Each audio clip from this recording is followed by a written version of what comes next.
let's move on to next question. A company uses AWS organization to manage multiple AWS accounts for different departments.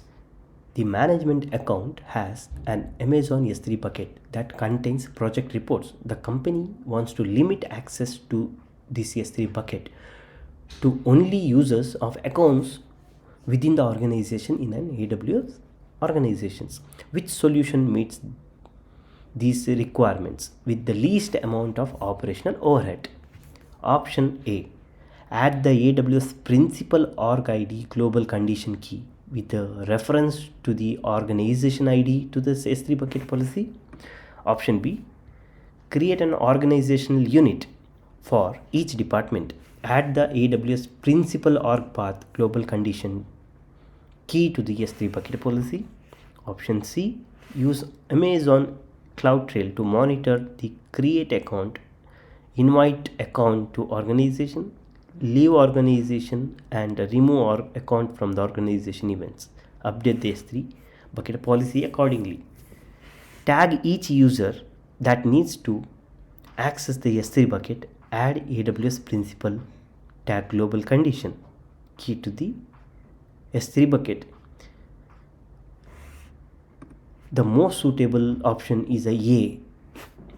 So why option A is the best choice? The best solution to limit access to S3 bucket to only users of accounts within the organization is option A.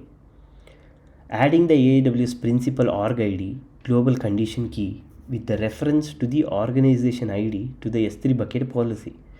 This approach allows all AWS accounts within this specified organization to have read access to the S3 bucket, ensuring that access is restricted to the organization members and minimizing the operational overhead by not requiring individual user management or complexity.